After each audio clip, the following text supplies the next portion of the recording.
So a very good evening to all my dear friends. So in this Toppers talk, today we have Mr. Ankith, who hails from Krishna district of Andhra Pradesh. And many congratulations, Ankith, for your successes in NABARD grade A, since I have been there in Andhra Pradesh for quite a time. So in Telugu, Aneka Abhinandalu, right? ధన్యవాదములు sir. And మీరు చాలా గొప్ప పని చేశారు. Right? Thank you, sir. Okay. So, my dear friends, one more thing I'd like to share is that Ankith is presently a banker and he knows how to invest the time.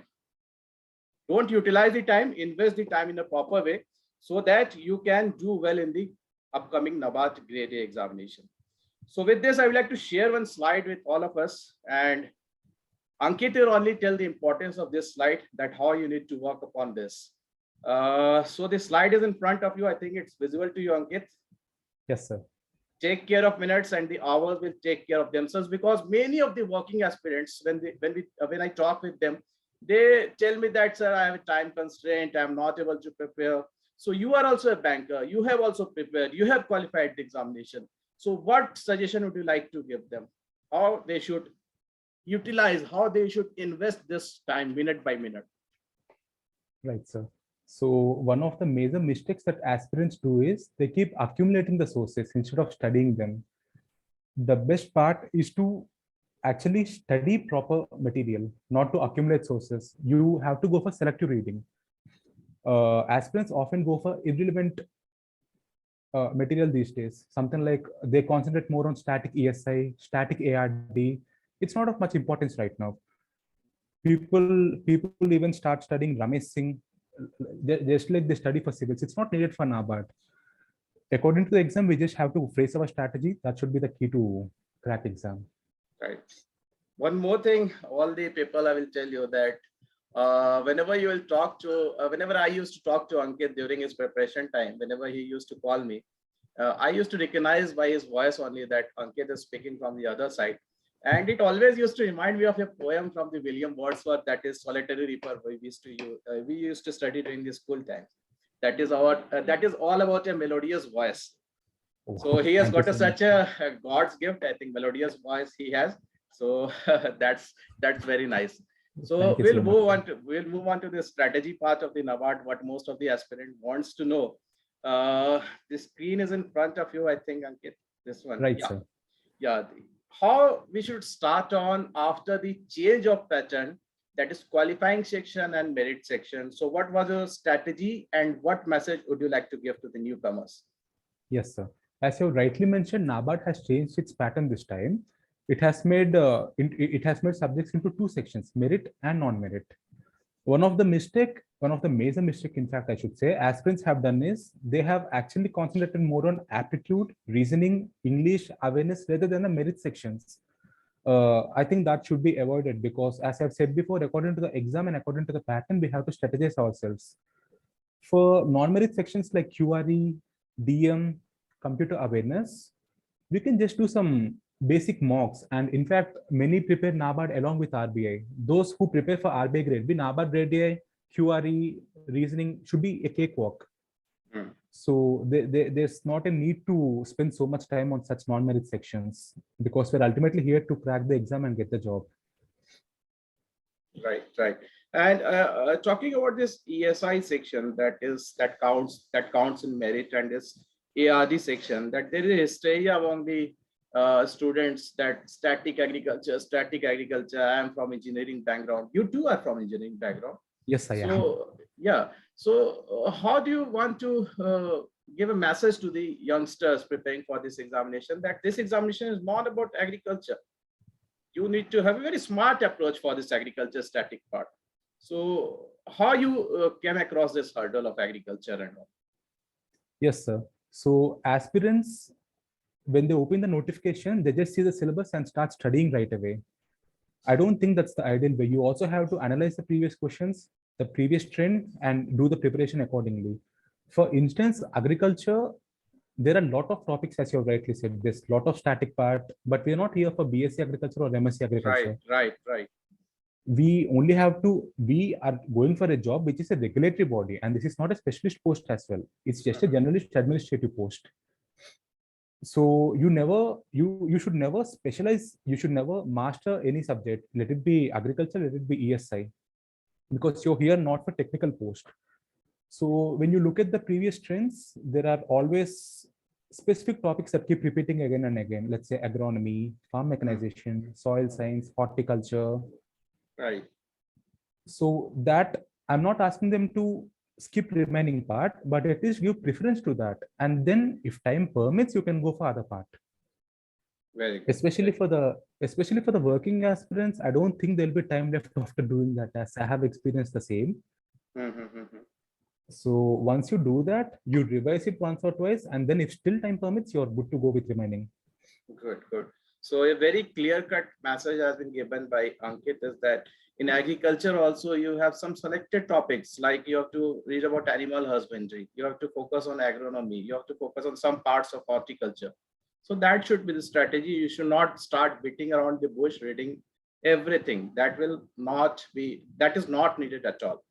And one more thing, this new paper was added, Ankit, that was decision making. And it was a nightmare for many of the students last year. So please include me in that as well. Right. So you are lucky enough. You are lucky enough that you have gone through both the phases and you are finally selected also. Yes. So what needs to be done for this decision making? Sir, it's probably too early to decide about decision making. But one thing I would like to advise aspirants is please stay calm in an exam. When it's bouncer for you, it's bouncer for everyone. Very good. Very right. Very right. After coming out of the examination hall, I still remember I was just blank. I don't even know what I've written for decision making. And I was kind of scared if I would clear sectional cutoff. Yes, what I would better suggest is when a bouncer comes, just duck. Don't try to hit it for 4 or 6 and end up with negative marks. I think this time sectional marks in DM might be around 0.5 or 0.75. Not right, more than right. That. So if you just try to go for negative marking, and if you end up in negative marks, it's not a good thing. When you clear everything and when you just miss NABARD by sectional cutoff, it's not good. Right. I also think that many aspirants, though they have performed very well in the phase 1 examination, but they couldn't go into the second round due to this DM only. Right. Due to bouncer, they have marked all the things and they have been awarded negative marks and they were out of the list. That is the problem. The cutoff marks are not released yet, but I think it won't cross 1 mark. So. Right. So we shouldn't attempt unnecessarily.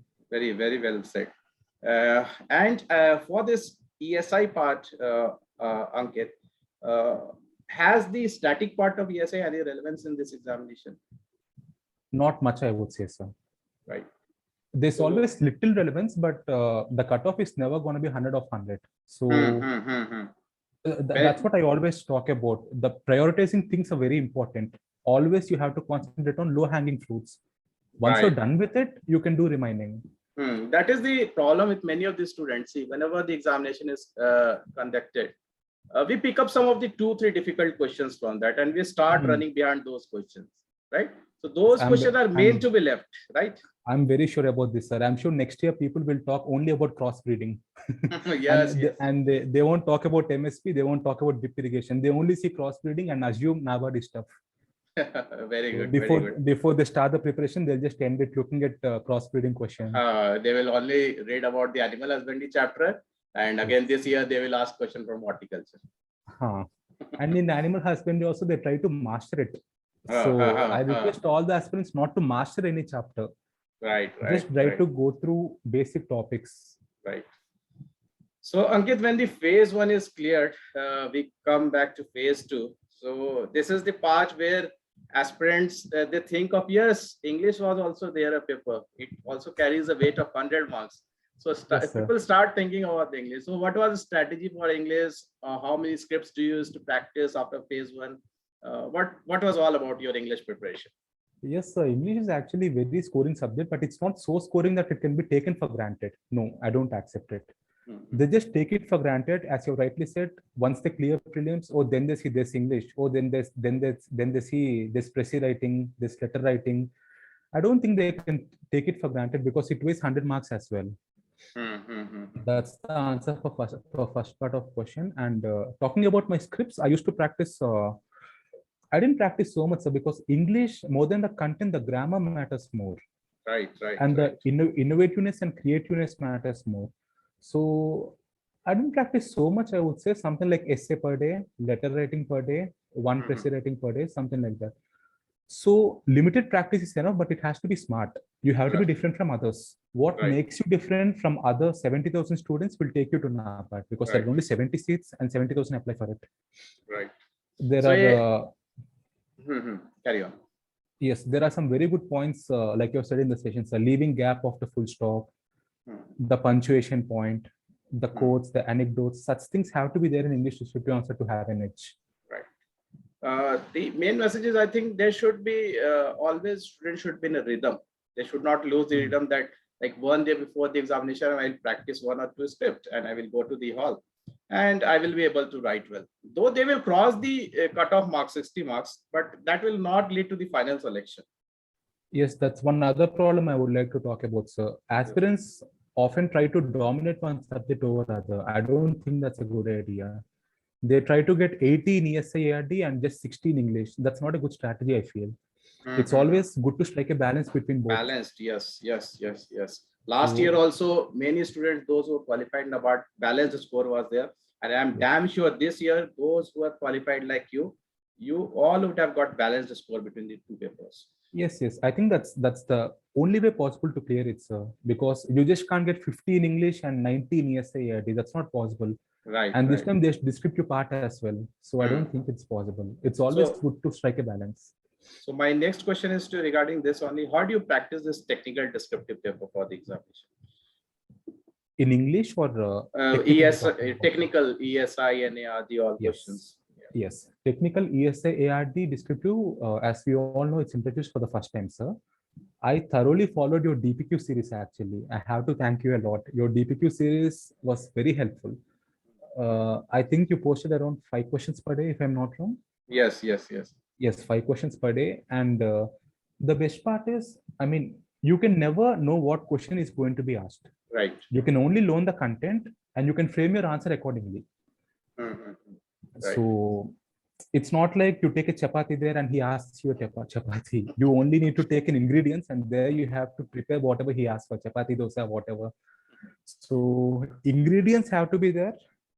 And that will come from practicing many questions. Right. Your series should be enough, sir, I believe. Right. So one more thing, see, many students, they used to tell me that, sir, I was not able to complete the word limit that NABARD is 604 only. In your script, do you have satisfied the word limit overall, or you were also short of words? No, I was around 1670 words. Okay. Short of words. 70 words. I was short of words. I was 300 short of words. Okay. And just satisfying the word limit, I don't think it's required. Right, I definitely believe quality matters over quantity. Right. That I have been telling from the starting only, that if you have the good quality material with you, good points with you, you can frame your answer over there. You can write in points. Where you have written all your answer in points or paragraphs or descriptive? I have written in points, sir. Points. Yes, that is the best way, because you can save some time in writing in points, and there will be less grammatical errors also when you're writing in points, right? Right. So, also, when the examiner looks at the answer, the point looks appealing. He can't sit and read all the paragraphs. He might have corrected all the scripts by then. He would be tired by then. That's the exact reason you have to make it innovative, adding some equations, adding some points. Some innovativeness has to be there. So sources, do you used to read newspapers and all regularly, like Indian Express, some of the important articles and all? I used to regularly follow, sir, usually, because I'm a civil service aspirant. Yes. Good. So that's been there from 3-4 years. It's not like I've started for NABARD.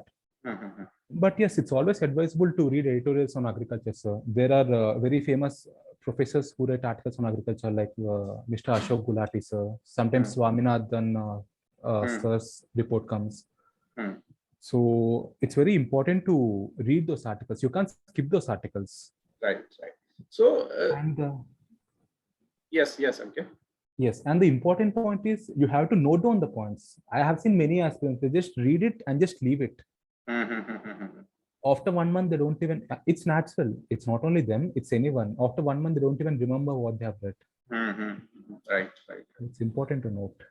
So many aspirants also have see those students who are coming from the remote part of our country. I want that they also should get selected for this type of examination. So they have some typing fear in them that we will not be able to type, even though they have a good knowledge base.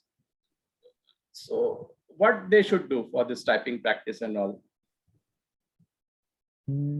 They have to start it, sir. That's the only solution. They have to get on the field and start it. Right. They can at least practice in MS Word, at least one answers daily. Yes, I think yes. 3 months, if they do, the things will be sorted out. They can definitely write. Yes, 3 months should be more than enough. The point is they have to start. They can't end before they start. The start is very important. Important. So this is a message to all my dear friends, all the aspirants who are aspiring from the remote parts of the country. If you are afraid of typing in such examination like RBI, NABARD, please do some homework. Please do some groundwork for 1, 2, or 3 months. You will all will be comfortable in this. It's not a typing test of stenographer that you have to type very correctly and you have to do it perfect everything. If you are able to write in points, it's enough, right? Yes, it's not as tough as it seems, sir. Not only the typing process, the whole exam itself. Right. People just look at the vacancies and freak out. So right. So that was the message. Last, some few questions that 3 mistakes, Ankith, what do you like to suggest that aspirants should not commit? 1 + 1 is equal to 2, but due to these mistakes, they think 1 + 1 equal to 3.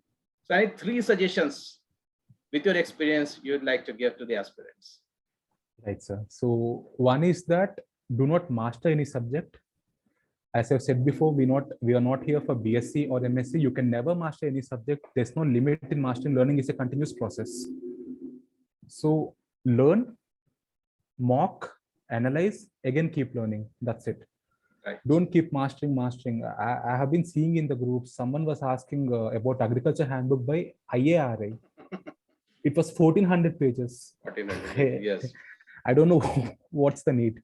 No need at all. Yes, so I would very humbly like to request the aspirants, please don't master anything. Just read basics. And second point is the timing of mock. People think a lot before giving a mock. And they keep thinking, and the actual exam comes. Right, so, right. This is the problem. So you have to read, give mock, and analyze, and again learn. You just can't keep learning without giving any mock. This stands true, especially for English descriptive, because the IBPS interface is totally new.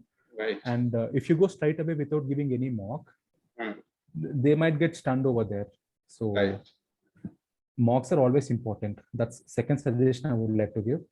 Third suggestion is that please stop accumulating your sources. Please limit your sources and revise it again and again. Right.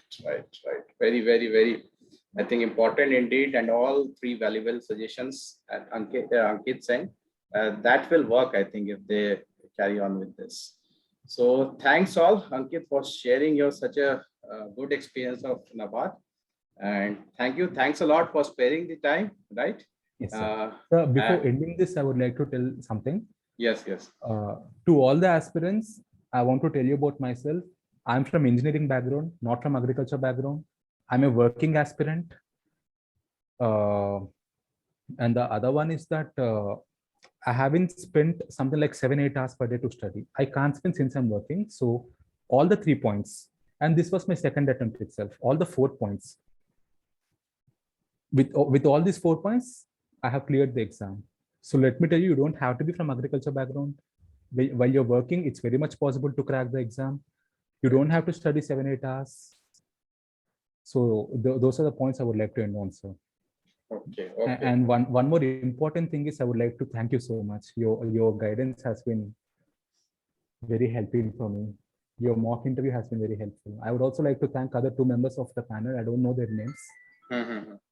So please convey my wishes to them as well. Definitely, Ankith. Thanks for the gesture. right? Yes. And best of luck for your future endeavors, Ankith. Thank you so Thank you. much, Thank sir. you. Thanks a lot. Thank you so much.